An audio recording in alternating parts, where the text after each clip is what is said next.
जय हिंद साथियों, कैसे हैं आप सब। उम्मीद है कि अच्छे होंगे। हम लोग पिछली क्लास में शुरू किए थे प्रॉफिट एंड लॉस, जिसके बारे में बता दिया था लाभ कब होता है और हानि कब होती है, और परसेंट कैसे निकाला जाएगा प्रॉफिट का या लॉस का। परसेंट निकालने के लिए हमेशा परसेंट लाभ का और हानि का हमेशा क्या चाहिए, सीपी पे डिपेंड होता है। सीपी मतलब क्रय मूल्य पे डिपेंड होता है। जैसे बताया था कि सीपी क्या होता है, एसपी क्या होता है, प्रॉफिट कब होता है और लॉस कब होता है, यही बताया था। ठीक है। सीपी उस मूल्य, सीपी का मतलब होता है cost price. CP cost price होता है, यानी कोई चीज जो हमारे प्रोडक्शन पे जितना पैसा खर्चा होता है वो हमारे लिए सीपी होती है। एसपी मतलब ये होता है सेल्स प्राइस, ये बताया था अच्छे से। सेल्स प्राइस यानी विक्रय मूल्य। विक्रय मूल्य एक बार रिवाइज कर लेते हैं। और कॉस्ट प्राइस मतलब क्रय मूल्य। कॉस्ट प्राइस का मतलब क्रय मूल्य। विक्रय मूल्य जिस कीमत पे हम किसी वस्तु को बेचते हैं उसको कहा जाता है विक्रय मूल्य, यानी सेल्स प्राइस। और जिस चीज पे हम कोई चीज उत्पादित या बनाते हैं या खरीद के लाते हैं उसको कहा जाता है कॉस्ट प्राइस। हमारे लिए कॉस्ट होगी, फिर हम उसको बेचेंगे तो हमारे लिए सेल्स होगा। अब बात आ जाती प्रॉफिट। प्रॉफिट में फार्मूला रटाया जाता है एग्जाम में कि रटो, प्रॉफिट बराबर होता है sales price minus cost price, loss बराबर होता है cost price minus loss price. रटने की क्या जरूरत है, हम जानते हैं कि जब कोई चीज खरीद के लाते हैं उससे ज्यादा में जब बेचेंगे तो हमें लाभ होगा, ठीक है। और जब हम उससे कम में बेचेंगे अपने खरीद दाम से तो हमें नुकसान होगा, यानी हानि होगा। हमेशा बड़े में से छोटे को घटाना है। जैसे लाभ कब होगा, जब हमारा विक्रय मूल्य ज्यादा होगा और क्रय मूल्य से विक्रय मूल्य ज्यादा होगा। जैसे मैं मान लेता हूँ, ये पेन का उदाहरण दिया था मार्कर का, कि अगर ये मैं पेन 25 रुपए में लाता हूँ और 30 रुपए में बेचता हूँ तो मुझे कितना लाभ होगा, 5 रुपए का। अगर मैं 25 में लाता हूँ और 30 में सेल करता हूँ तो मुझे लाभ कितने का होगा, 5 रुपए का। तो प्रॉफिट कितना हो गया, 5 रुपया। अब यही चीज फार्मूले से होता है एसपी माइनस सीपी। फिर इसको यहां लिखा जाता है 30 माइनस 25 बराबर 5। मुझे नहीं लगता इस चीज की जरूरत है, इतना तो सबको समझ में आए कि जब हम कोई चीज ज्यादा में बेचेंगे तो लाभ होगा और कम में बेचेंगे तो हमको नुकसान होगा। ठीक है। लॉस वाला भी सेम है। अब यहाँ एसपी बड़ा है तो पहले लिखा जाता है। लॉस में क्या होता है कि अगर मेरे वो 25 की है और मैं इसको 20 में यानी कम में बेचता हूँ अपने सीपी से, तो 5 रुपए का नुकसान होगा। तो यहाँ पे हो जाएगा सीपी माइनस एसपी, यानी सीपी कितना हो जाएगा 25 माइनस एसपी 20। हानि कितना आ जाएगा, 5 रुपए का। ये प्रतिशत नहीं है, ये तो रुपया निकाला गया है कि 5 रुपए का नुकसान होगा। अगर हमें प्रॉफिट प्रतिशत लाभ निकालना हो, प्रतिशत लाभ, तो कैसे निकालेंगे। लाभ या हानि बताया था एक ही बात पे डिपेंड होती है, किस पे, क्रय मूल्य पे। लाभ या हानि किस पे डिपेंड होती है, क्रय मूल्य पे। 2 बार बता चुका हूं, क्रय मूल्य पे डिपेंड होती है। अगर क्रय मूल्य से विक्रय मूल्य ज्यादा है तो लाभ होगा, क्रय मूल्य से विक्रय मूल्य कम है तो हानि होगी। जैसे यहाँ पे अगर 5 रुपए का लाभ हुआ तो ऊपर लिखेंगे कितना का लाभ हुआ, 5 रुपए का। किस पे लाभ होता है, लाभ किस पे होगा, क्रय मूल्य पे। ठीक है, 25 पे लाभ होगा। और परसेंट बनाने के लिए 100 का गुणा करना पड़ता है, ऐसे बताया था। तो ये आ जाएगा 20%। अगर प्रतिशत हानि निकालना हो तो हानि कितना आया है, 5 रुपए का। किस पे, 5 रुपए का हानि हुआ, किस पे, 25 पे। क्रय मूल्य कितना था, 25 रुपए। 25 पे परसेंट बनाने के लिए क्या करेंगे, 100 का गुणा, तो 20% हानि आ जाएगी। ठीक है। तो यहाँ तक ये समझ में आ गया होगा। एक बार बेसिक था तो दोबारा देख लेते हैं। डस्टर कहाँ गया है?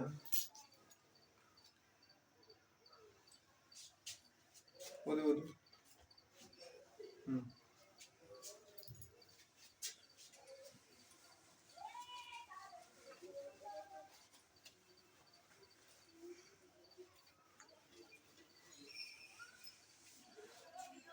और पिछली क्लास में हम लोग यहाँ से खत्म किए थे इस टाइप के सवाल में कि अगर सीमा या मोहन कोई है एक वस्तु को 15% की हानि पर बेच देता है, किसी हानि पर बेचता है, फिर वो दोबारा जाता है उस वस्तु को इतने रुपए ज्यादा में बेचता है तो उसको कुछ परसेंट ज्यादा हानि होती है। जैसे ये सवाल दिया है कि अगर सीमा एक वस्तु को 15% हानि पर बेचती है, अगर वह इस वस्तु को 800 रुपए अधिक में बेचे, यानी जो पहले जितने में बेची थी उससे अधिक में बेचे, तो उसको क्या होगा? 5% का लाभ होगा। तो कहा था उसका क्रय मूल्य, यानी उसकी क्रय मूल्य कितने थे, उस वस्तु की कीमत कितनी थी, कितनी की वो वस्तु आई थी। तो ऐसे सवाल को लगाने के लिए मैं कहा था कि सीपी मान लो कितना है? 100 मानने से क्या होगा कि 15% का 15% होगा। अगर 15% हानि पे बेचती है कोई 100 की चीज है, 15% हानि में बेचती है तो कितने में बेची होगी? 85 रुपए में बेची होगी। फिर वो दोबारा जब जाती है तो 800 रुपये ज्यादा में बेच के आती है तो उसको कितना लाभ होता है? 5% का। यानी 100 की वस्तु 5% ज्यादा में बेची तो कितने में बेची होगी? 105 में। इन दोनों का डिफरेंस कितना आ जाएगा? 20 का डिफरेंस आ जाएगा। 20 ज्यादा हो गया पहले से, 20 ज्यादा हो गया। पहले 85 में बेच के आई, अब कितने में ज्यादा बेच के आई? 105, यानी 20 रुपये ज्यादा में बेच के आई। लेकिन वास्तव में बेची कितने की? 800 रुपए की। अब ये 800 वैल्यू किसकी हो जाएगी? इस 20 की। ठीक है। अब जो भी कहे, अगर कहता है कि पुरानी वाली पहले वाली सेल्स प्राइस बताओ, तो हम इसमें गुणा करते हैं 85 का। नया वाला कहता है सेल्स प्राइस बताओ, तो हम गुणा करते हैं 105 का। लेकिन पूछा क्या? क्रय मूल्य। क्रय मूल्य ज्ञात करने के लिए क्रय मूल्य कितना माने हैं? सीपी 100, तो गुणा करेंगे 100 का। ठीक है। 4 बार में ये कट जाएगा, आ जाएगा 4000। ठीक है। अब देखो एक ही सवाल से हम क्या क्या निकाल सकते हैं। पहले वाला कि पहले कितने में बेची थी, पहले में कितने में बेची थी, फिर बाद में कितने में बेची। देखो पहले वाला निकालना हो तो सेम निकालेंगे। 800 किसकी वैल्यू है? 20 की है। पहले वाला सेल्स प्राइस, ये सेल्स प्राइस है, इसी कीमत में बेची थी वो। सेल्स प्राइस 85 में, 4 बार में कट गया और आ जाएगा 0। 4 का 5 में गुणा किए तो 0 और 32 और 2 34, यानी वो कितने में बेची थी? पहले वाला सेल्स प्राइस कितना है? 3400 रुपए में बेची थी। 4000 की चीज 3400 रुपए में बेची थी, इसलिए उसको क्या हुआ था? 15% का हानि हुआ था। अगर नया वाला कहता, ये पुराना वाला लिख लो, पुराना एसपी है, ठीक है। और नया वाला कहता कि नया वाला बताओ कि अब नया कितने में बेच के आई, नया वाला एसपी। तो दो चीज है इसमें, 800 ज्यादा में बेच के आई थी ना, तो इसमें चाहो तो 800 जोड़ दो, या ऐसे नहीं निकालना तो इसमें क्या करो, 800 किसकी वैल्यू है? 20 की। गुणा किसका कर दोगे? नया वाला सेल्स। नया वाला कितने में बेची है? 105 में। 5% लाभ कमाने के बाद तो आ जाएगा 4 बार में कट जाएगा, 0 को लिख लेंगे, 4 पंजे 20, 4 के 4, यानी 4200 में बेची। देखो ये पुराना वाला है और ये नया वाला, कितने का ज्यादा है? 800 का ज्यादा है ना। पुराने वाले से नया वाला एसपी सेल्स प्राइस 800 ज्यादा है, 800 ज्यादा में बेची थी ना। तो इससे एक ही सवाल से हम एग्जाम में कई अगर पूछ ले इस तरह से कि पुराना वाला बताइए, नया वाला बताइए या सीपी बताइए, तुम तीनों बता सकते हैं। ठीक है। अक्सर क्रय मूल्य ही पूछता है, लेकिन पुराना वाला पूछ ले तो हमें तो पता नहीं, सिर्फ ये पता है कि पहले वाले से 800 रुपया ज्यादा बेची है, तो पहले वाला पता होना चाहिए, तभी 800। तो इस तरह से हम निकाल सकते हैं, पुराना वाला भी, नया वाला भी और सीपी भी। तो ये सवाल समझ में आ गया होगा। अब आ जाते हैं एक नए टाइप के सवाल पे। इसको मिटा देते हैं।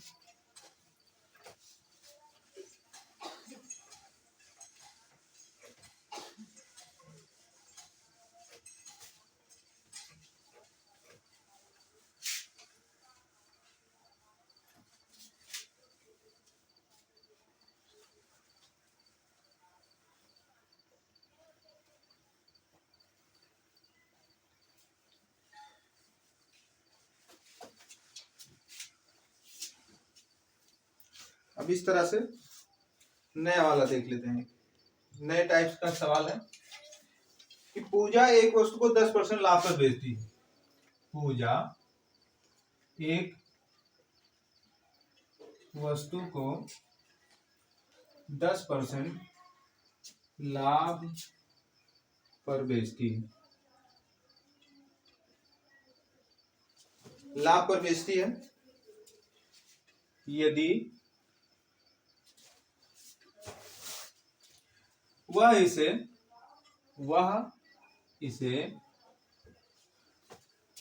20% कम में खरीदी। क्या करें? 20% कम में खरीदी होती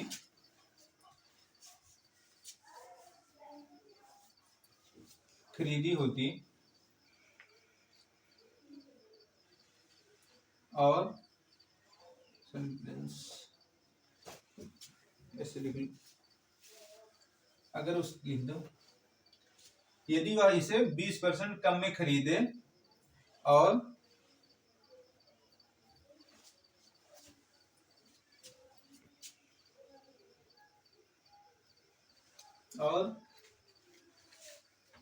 तो याद नहीं, 500 रुपया ज्यादा में बेचे तो क्या होता है? 40% का लाभ होता है। 40% का लाभ होता है। तो क्या करना है? हमें क्रय मूल्य ज्ञात करना है। क्रय मूल्य क्या होगा, यानी वो वस्तु कितने की खरीद के आई थी, ये ज्ञात करना है। पिछले सवाल में था कि वो पहले हान में बेच के आती थी, फिर क्या करती थी, दूसरी बार जाती थी तो उसको कुछ रुपए में ज्यादा बेच देती थी, जिससे क्या होता था, उसको कुछ परसेंट ज्यादा लाभ हो जाता था। लेकिन इसमें कहा है कि पूजा एक वस्तु को 10% लाभ पर बेचती है। कोई वस्तु लाई, वो उसको 10% पे लाभ पे बेचती है। लेकिन यदि कह रहा है कि वो वस्तु को कम में खरीद के लाए और ज्यादा में फिर बेचे तो उसको 40% का लाभ होता है। तो बताओ उसका सीपी यानी क्रय मूल्य कितना। तो ऐसे सवाल ज्ञात करने के लिए पहले लिख लो सीपी और ईएसपी। सीपी हम हमेशा 100 मान के चलेंगे। 100 मानने से क्या होगा कि परसेंट में ज्यादा गुणा भाग नहीं करना होता है। जैसे 100 सीपी मान ले तो उसका 10% लाभ होगा तो 10 ही होगा। ठीक है, हम कुछ भी मान सकते हैं, 100, 200, 400, लेकिन आसान होगा कि 100 ही मान, क्योंकि गुणा करने से बच जाओ। सीपी हम 100 मानते हैं कि पहले उसका सीपी कितना था, क्रय मूल्य 100 था। अगर 100 वाली वस्तु को 10% लाभ पर बेचती है तो कितने में बेची होगी? 110 में बेची होगी। भाई 100 की चीज 10% ज्यादा बेच रही है तो 110 में बेची होगी। ठीक है, 100 की वस्तु 10% लाभ पर बेची तो कितने में बेची होगी? 110 में बेची। फिर कह रहा है कि यदि वह इसे 20% कम में खरीदे और 500 रुपया ज्यादा में बेचे, यानी कह रहा है अगर पहले 100 में खरीद के लाती थी, अब उससे कह रहा है कि 20% कम में खरीदे, लेकिन जितना पहले बेचती थी उससे अब 500 ज्यादा में बेचे, यानी उसको कम में खरीद के लाएगी और ज्यादा में बेचेगी। जैसे अभी लॉकडाउन में था ना, 2 साल पहले लॉकडाउन लग गया था, तो सरकार ने क्या किया था, पीछे से चीजें सस्ती कर दी थी कि कस्टमर तक पहुंच जाए, लोगों को तक पहुंच जाए। लेकिन जो दुकानदार होते थे वो शॉर्ट करके क्या करते थे, कहते थे भैया माल ही नहीं आ रहा है, इसीलिए 100 की चीज को बढ़ा के बेचते थे, 150, 2 मतलब बढ़ा देते थे अपना परसेंट। लेकिन सरकार क्या करती थी, उन दामों को कम करके दे देती थी। 100 की चीज को और कम कर दी, लेकिन वो बढ़ा के, तो उससे उनका लाभ और बढ़ जाता था। ठीक है, तो कह रहा है कि अगर 20% कम में खरीदे, यानी पहले 100 में खरीदती थी, अगर यही 100 की चीज 20% कम में खरीदे तो कितने में खरीदेगी? 100 का 20% 20 होता है, 20 कम में खरीदेगी तो 80 में खरीद के लाई होगी। ठीक है, अब देखो वैल्यू को यहाँ नहीं छोड़ना, छूना भी नहीं है अभी, क्योंकि इस 500 का भी कुछ काम नहीं है। ठीक है, तो कह रहा है अगर 20% कम में खरीदे तो खरीदे और 500 रुपया ज्यादा में बेचे तो क्या होता है? उसको 40% का लाभ होता है। तो अगर इस 80 का 40% निकालेंगे, 80 का 40%, तो कितना आएगा? 0 से 0 उठा दो, यानी 32 आ जाएगा। 40% लाभ कमा रही है, यानी 80 रुपए की चीज को 32 रुपया कमा रही है, तो बेच कितने में रही होगी? 32 में जोड़ देंगे भाई। 80 रुपए की चीज थी, 32 रुपया ज्यादा में बेच रही है, तो कितने में बेची होगी? 2 और 3 11, 112 में बेची होगी। 80 और 32 जोड़ेंगे तो 112 हो जाएगा। यानी देखो यहां तक सवाल हो गया, एक बार दोबारा समझ लो। पूजा एक वस्तु को क्या करती है? 10% लाभ पर बेचती है। ठीक है, हमें नहीं पता वो कितने में खरीदी होगी, पता नहीं है ना, तो हम क्या करते हैं कि मान लेते हैं उस वस्तु की कीमत 100 रुपए थी। 100 रुपए की वस्तु अगर थी तो 10% लाभ पे बेच रही है, तो 110 में बेची होगी।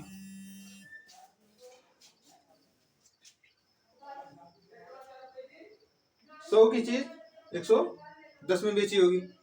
फिर कह रहा है कि अगर वो 20% कम में खरीदे, यानी जो कीमत उसकी थी 100 रुपये, उससे अगर 20 रुपये कम में खरीदे,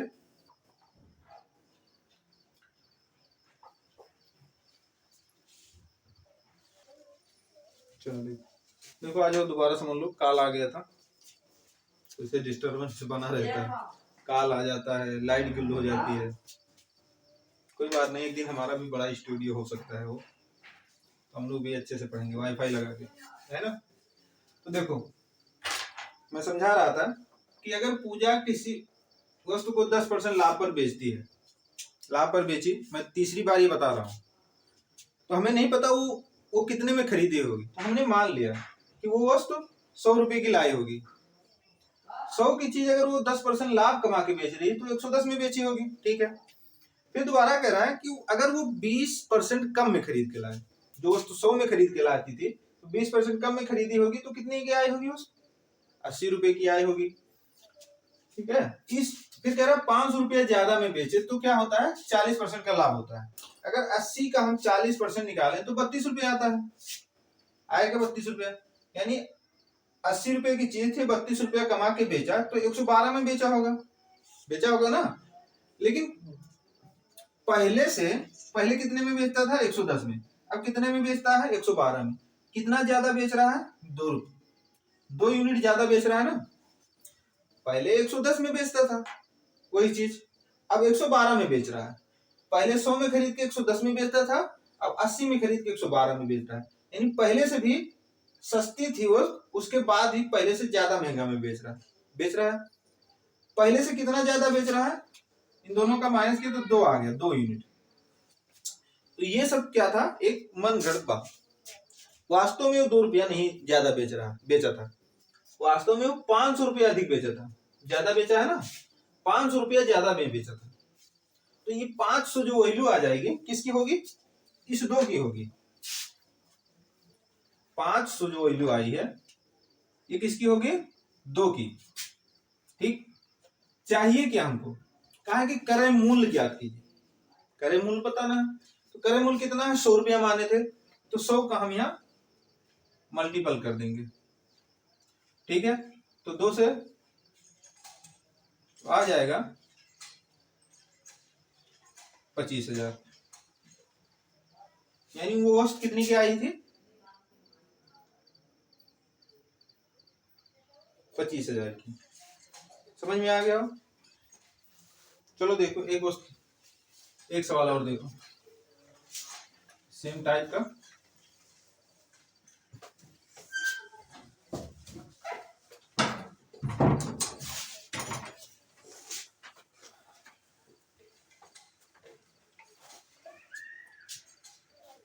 कह रहा है कि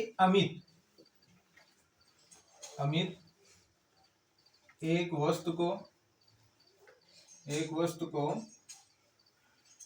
कितने परसेंट लाभ पे बेच रहा है? 20% लाभ पर बेच रहा है, लाभ पर बेचता है। अगर वह 10% कम में खरीदे, क्या कह रहा है? अगर वह 10% कम में खरीदे,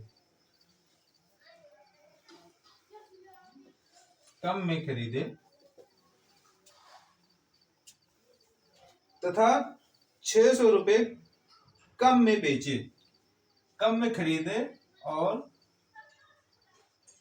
600 रुपया कम में बेचे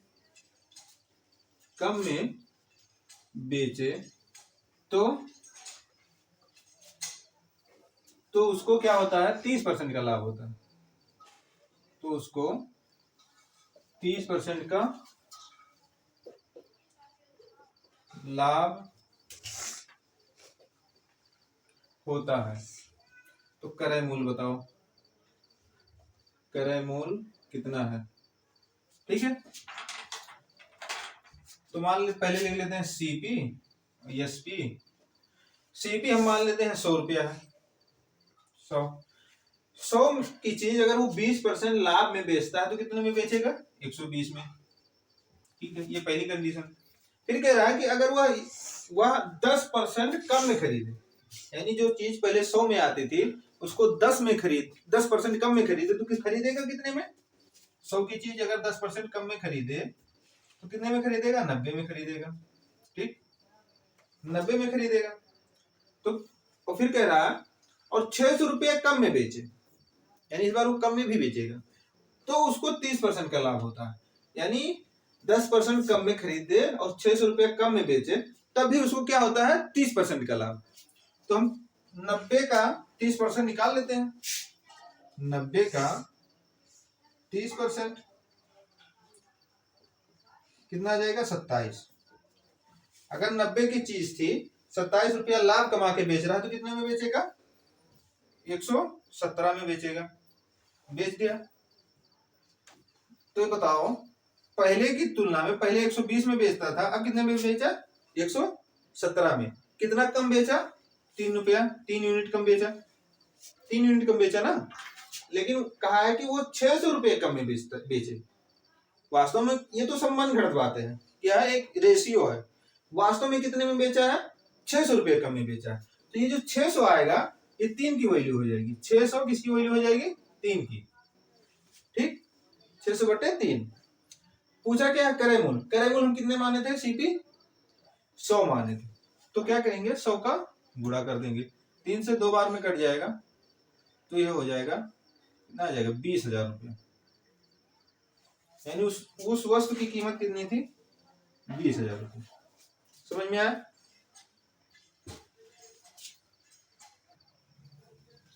तो आज के लिए हम लोग क्या करते हैं, आज क्लास यहीं खत्म करते हैं और कम समय पढ़ाए, जो भी होगा आधा घंटा लगभग, क्योंकि क्लास लंबी हो जाती है तो हमको वीडियो अपलोड करने में दिक्कत हो जाती है। ठीक है, इसलिए हम लंबी क्लास नहीं ले रहे हैं।